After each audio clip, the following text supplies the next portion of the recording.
first of all, I need to transport myself into an environment that I'm a little bit more familiar with. So let's see if this works.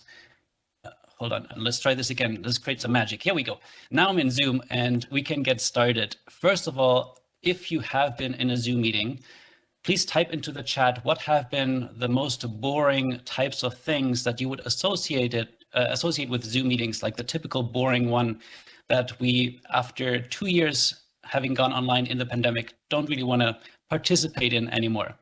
To me, especially if you're presenting information, it usually looks like this. You're stuck in this tiny little square rectangle in the corner. And although your slides might look beautiful and have really awesome information, your participants can't really connect so much with you. And there are some tools in Zoom that I think are really fun and really new. And I'm actually going to share some of those today. For example, let me just find one that is really, really new. Like this, you can now turn yourself into a fox. But when I ask myself, what are the features that actually are the most interesting to talk about in this session, this might not be it, because I don't think turning yourself into a fox will actually create a more engaging experience for your audience, for your participants. So when the pandemic first hit early 2020, I found myself, like so many people, stuck behind a screen. This is what I had to do to still connect with my audience, with my community. And one of the things I used to do before that was I used to host these in-person sessions, and I would create these cell phone sleeping bags. There are these padded envelopes that you can put your cell phone in, and then we can put that away and focus on connecting with each other. Well, when we couldn't meet face-to-face, I had to figure out a way how to use technology. And Zoom was one of the tools that I use now several times a day. There's actually not a lot of time where I'm sitting on my desk and Zoom is not open. So today I want to share with you a couple of things that are really going to help make your presentations more inclusive, engaging, and meaningful. That's kind of the mission that I gave myself, because there are a lot of people who still don't really use a lot of the amazing features that we have on our fingertips. As already said, I do post a lot of these videos on YouTube. So what I'm actually trying to do today is run this like I would a YouTube video. So there will be some hiccups, there will be some tech challenges, but we'll just go with it and see if we can get to the end in the time that we have. So we'll jump right in.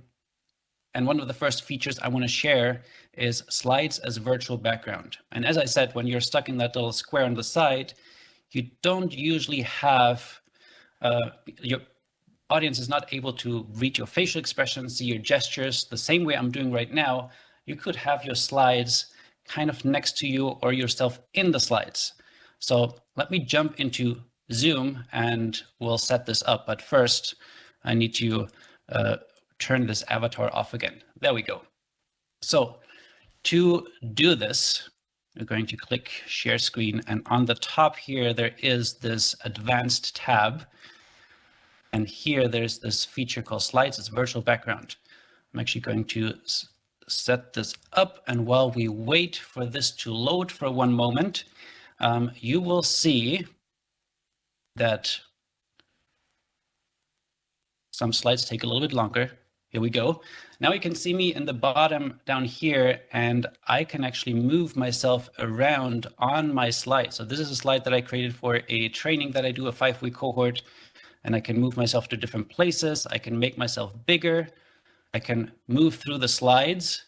And although this is really cool because now I can be larger, I can integrate, really immerse myself within my slides, there are some things that we have to keep an eye on. First of all, if you are designing your slides and you want to use this feature, make sure that you design them in a way where you don't have to move yourself to a different spot every time you change the slide, because that might get exhausting really quickly. The other thing that you can do with this is you can click that button down here and you can remove yourself from the slides. So you're just going back to traditional screen sharing and you can put yourself back on. There are, again, some things that you want to keep in mind when you use this. First of all, you really need to redesign your slides, as I already said. If you do have a green screen, that's a great thing to use. So it looks a little bit more professional, as with any virtual backgrounds in Zoom. And number 3, rehearse, rehearse, rehearse. This is a feature that can easily go wrong, and there are some things you have to keep in your mind when you do that. So that's my first secret that has been around for actually a long time, but I haven't seen a lot of people use it yet. And if you are thinking, well, I really like the idea of putting myself into slides, but I want to do something with my participants. And I actually talk a lot about participants more than I do talk about an audience, because I believe that just doing these one-directional lectures where we just talk at people for an hour or so are not the most engaging experiences anyway. So for this, I'm going to quickly need to turn around and pull up something. I prepared a little something here. Now I do have a green screen, and in Zoom, there is another tool that you can find on the top right corner under view, only if you're the host, that is called immersive view. And when I click that, we get this little window that we can choose different views. You can be part of this art gallery, you can be in an auditorium, you can do a fireside chat, and all kinds of other really fun things. And because I don't have any participants in the Zoom meeting right now, I added these little avatars here. You can be in the Zoom meeting in this art gallery. You can do something like an interview and host your other participants on the side. You can even attempt to high five them if you get the timing right and the positioning. You could also upload your own virtual backgrounds. And this is one that I use for an activity where I put like an angel and a demon on my shoulder or on the shoulder of one of the participants, and we just role play different scenarios. So those are a couple things you can do with virtual backgrounds and immersing.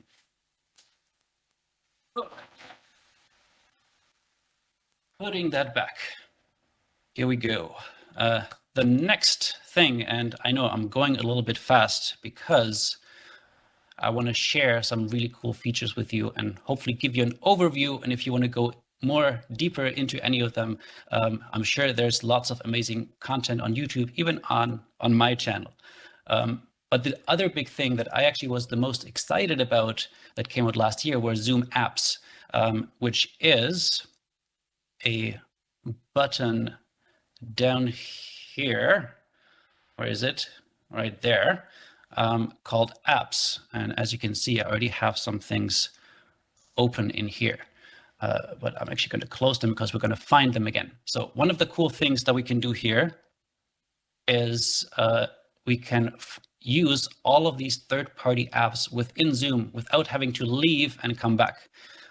There are a ton of different things, from different games, from different whiteboard tools like Mural and Miro. And the one that I actually love using is the timer. And for the timer, if you haven't installed it, you will have to go to the Zoom website first and fill out a couple of permissions before you can use it. And that's actually one of the reasons why I don't usually recommend using that with a session with anyone, because it takes some extra time to set up. But because I have that already installed, I can just click open and now have this fun timer on the side. Currently, this is only visible to me as the host. But if I set this up for, I don't know, 10 seconds, 11 seconds, and click start, as long as I have this checkbox up here, it also appears on my screen. If I want to say, oh, I don't want participants to see it, I can remove it again and then bring it back just when the time is up. And I think there's a lot of use cases where you would want to have a timer if it is for doing an activity that involves journaling, or if you want to do something timed this is a great way to use a timer. Plus, if you just want to use this on the side, this is a timer that you can just see yourself and kind of time staying on track with your presentation. This is really something to explore. There's a lot of different apps. I want to show you one other one because we talked about virtual backgrounds before. This is another fun one. It actually integrates with Unsplash. So you can literally type in and look for any stock photos that are hosted on there. Let's say, for example, we're going to look for a cat, and then I can put different cats in my background if you are a cat person by just clicking a quick button. So really quick way to maybe even use virtual backgrounds to tell a little story. If you have your, if you're doing this spontaneously, you can just type something in and find something really quickly. So couple of things to keep in mind when you are using the Zoom apps. You do need the permission from the admin on your Zoom account to enable them. And the very first time it is going to be a bit more labor and time intensive where you have to jump through a couple of hoops. But once you have it installed, you can very easily use it. Have a backup plan. Sometimes the apps don't work as well as you would want, and maybe that's a good thing to keep in mind with any tech that you're using, being able to have a backup plan. So if things don't work out, you can still continue with your content. And again, rehearse, rehearse, rehearse. These apps are something that you don't want to use the very first time, maybe with a large audience or a group that you've never worked with. All right, let's talk about one big problem. One big problem that I see happens so much in virtual sessions, workshops, presentations, and that one is when the host, when you ask a question to the audience, and then all you get is crickets and tumbleweeds because nobody wants to raise their hand. Maybe even everyone has their camera off and you're not even sure if there is anybody listening. If you're using Zoom meetings where you usually are able to see everyone. So I want to talk about some features that help us do what I call micro engagements. And for this, there is one thing that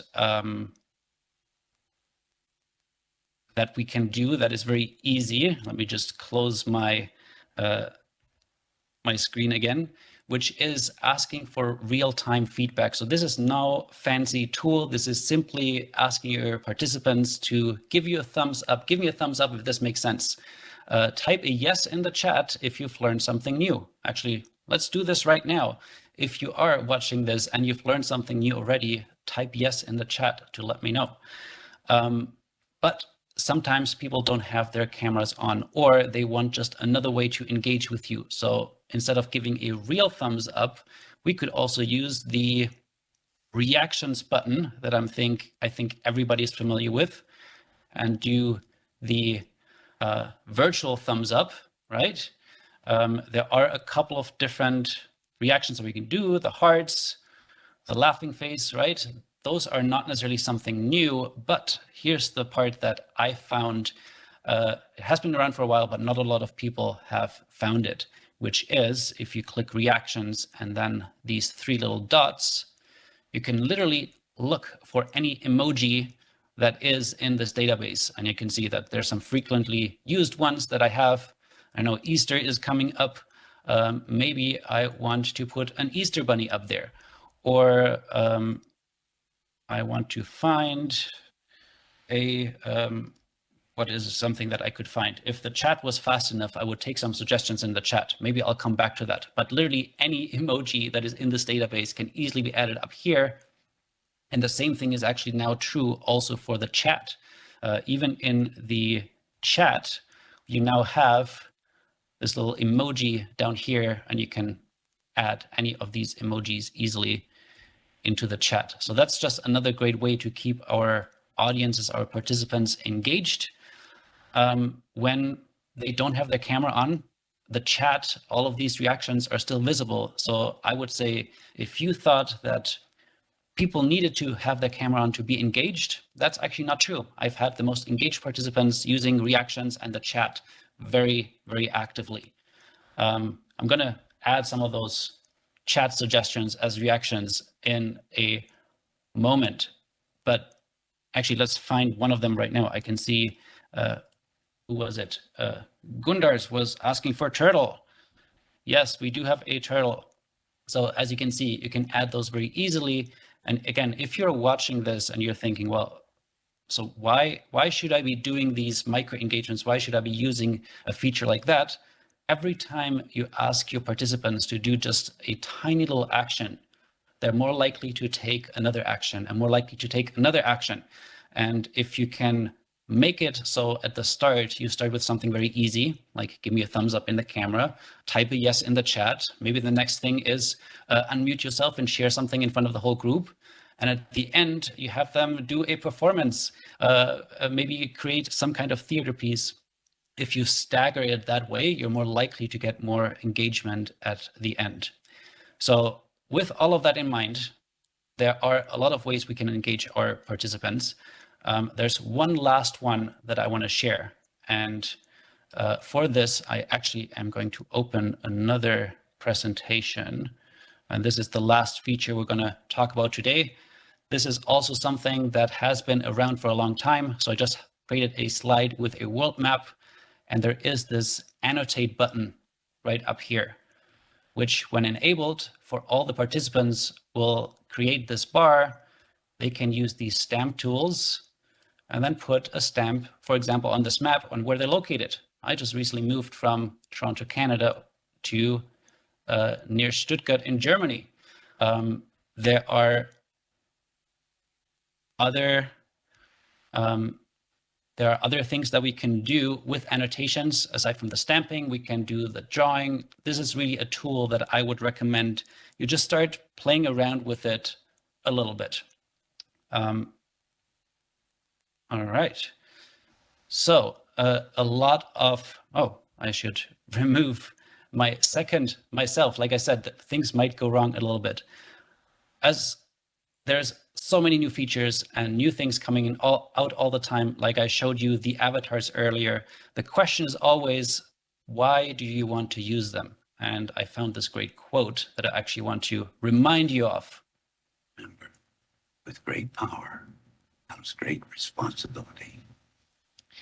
Right. So with great power comes great responsibility. So with all these new features, I want you to think about, okay, how can we use these meaningfully? How does this actually create a better experience for our participants, and not just because it's a new cool thing that you want to try out and wow everyone, because that's maybe not in the purpose that you have set for the meeting, for the experience that you're putting together. The second thing is make sure you keep your Zoom updated.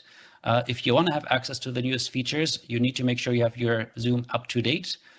You now can even set for it to update automatically whenever there's new updates coming out. And lastly, make sure you subscribe to my YouTube channel, because I really made it my mission to create new videos anytime there is something new coming out, with some tips on how we can actually use it more meaningfully, how we can create some more connections for our participants, and in the end, create something that is inclusive, engaging, and more memorable.